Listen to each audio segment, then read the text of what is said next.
Hello મિત્રો, આજે આપણે બાળકોને પ્રિય હોય તેવી બિસ્કિટ બનાવશું. સૌ પ્રથમ આપણે એક બાઉલમાં ઘઉંનો લોટ લઈશું. 1 કપ જેટલું માપ છે.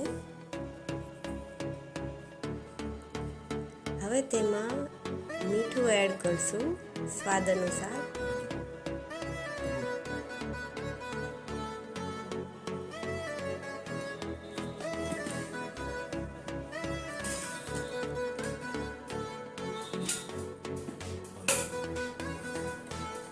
હવે તેમાં તેલ એડ કરશું.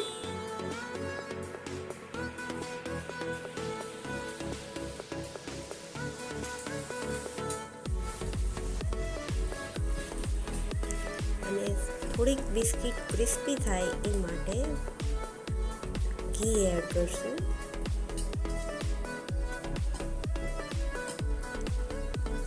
અને સહેજ અમથું પાણી નાખીને લોટ બાંધીશું.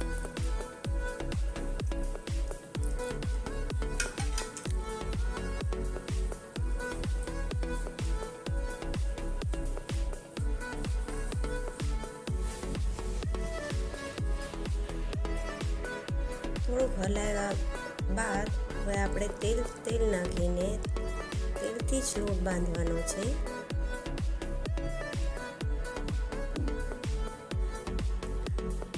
હવે તેમાં અડધો કપ જેટલી સાકરનો એટલે ભૂરું એડ કરશું.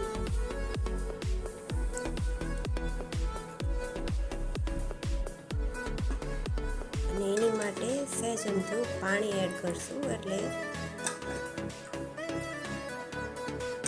લોટ બાંધવામાં સરળતા રહે.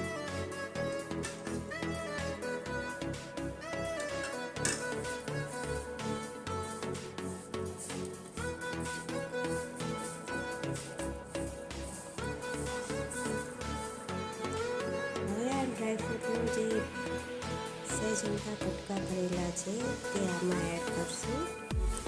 કાજુ, બદામ, પિસ્તા જે પણ નાખવું હોય તે ડ્રાયફ્રૂટ નાખી શકો છો.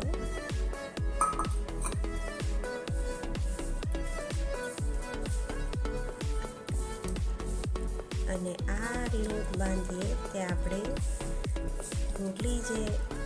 રોટલીનો લોટ બાંધીએ તે રીતે બાંધવાનો છે.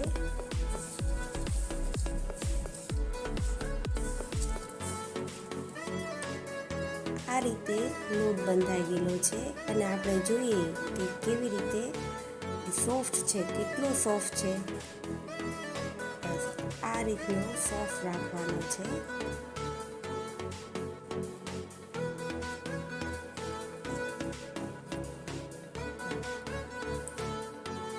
હવે આપણે આના લુવા વાળીશું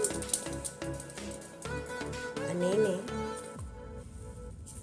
રોટલી જેમ વણવાનું છે.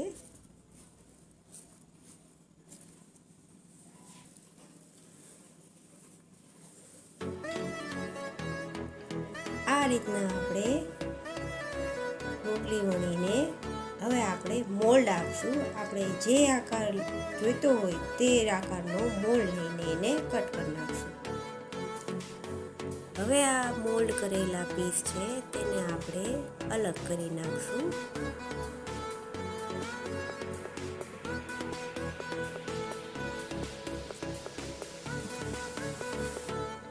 આપણે આ થિકનેસ રાખવાની છે.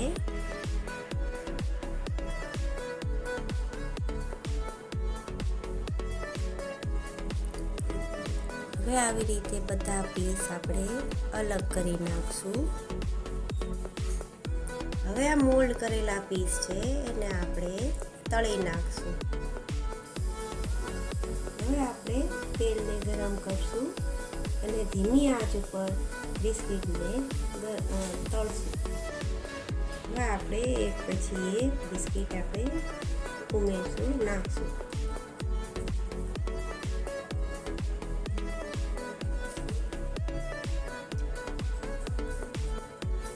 ધીમી આંચ ઉપર રાખીને ગરમ કરવાની, જેથી બિસ્કિટ ક્રિસ્પી બને.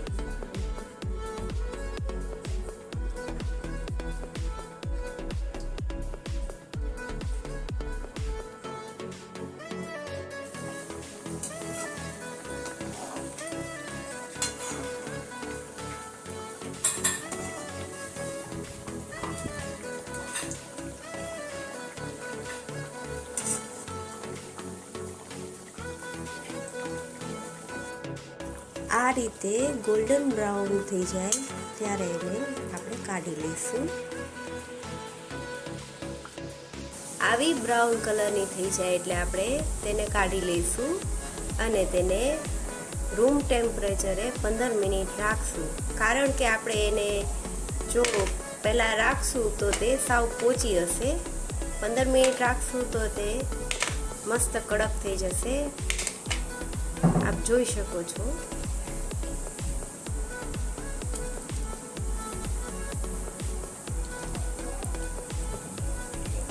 જો તમને આ વિડીયો પસંદ આવે તો please like, share and subscribe hour channels. Thank you.